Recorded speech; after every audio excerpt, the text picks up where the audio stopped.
Bengikhuluma indaba yalo endoda nomngane. Engithi kwaba isikhashana esincane behleli ndawonye bathe ngokuthola umntwana bese bancane wayesegula lo ntombazane esehamba emhlabeni washiya lo myeni wakhe nosizi lwalomntwana eyedwa. Yinto ke ebuhlungu leyo kakhulu maNazaretha. Ziyenzeka izinto ezinjalo, angazi ukuthi zenzeka kanjani, noma kusuke kukuthanda kukaNkulunkulu noma kusuke kumi kanjani, kodwa siye sizizwe. Kwesinye isikhathi uhamba umfana esemncane nje iminyaka emibili emihlanu eganiwe abese hamba emhlabeni, usale kunosizi, kanti mhlambe bekukhona abantwana bese bancane noma munye noma babili. Uma lo muzi uphila bahlangane labo bantu bazibheke lezi ngane.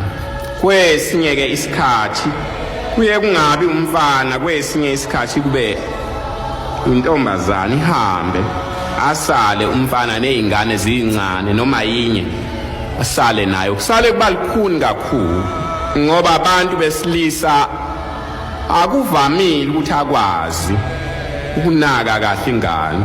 Kuye ngabi nayo indlela ukuthi umntwana uzomnaka kanjani. Naye lo muntu wehlelwa into enjalo ayengayilindele. Wasala ke lo mfana nalengane bahlala nje bobabili isikhathi eside, angazi ukuthi iminyaka yaba mingaki. Emthanda kakhulu lo mntwana, inhliziyo yakhe yonke, engahlukani naye, noma uyalala noma uyavuka noma wenzani, emthanda ngenhliziyo yakhe yonke. Kodwa kwahamba kwafika ilanga elibi, kodwa lafika langazisho ukuthi njengoba lifika nje lilanga elibi. Wahlelwa idimoni elamyenga ngokunganaki. Uthe esahambile lapho ayekhona wafike walibala, kanti kuzofika inhlangano yobubi, amadoda anonya afike alihlasela leli dolobha, bathatha abakuthathayo balithungela ngomlilo, ingane bayithatha bahamba nayo. Uyabuya kubophena intuthu, isililo angakaza sizwe selokhu wazalwa. Uzongenaphi indlishile? Akusekho nandlela ukuthi uzongena. Wathungatha.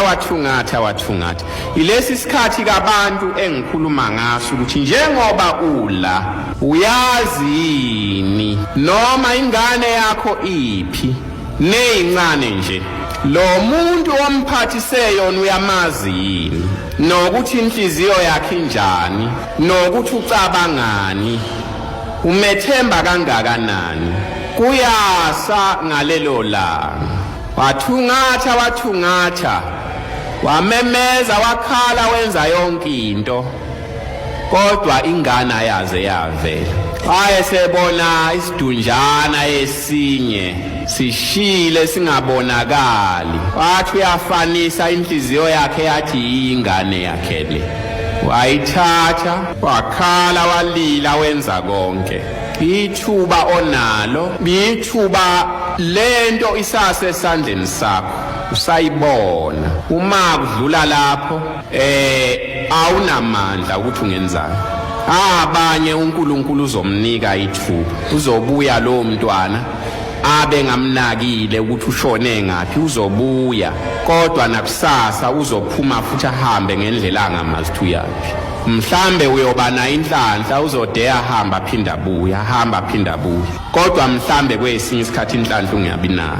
Lizofika ilanga lokuthi nawe uhamba uthungatha. Wayesemthatha lo mntwana amficeshile, wathi abamshise, funa umlotha.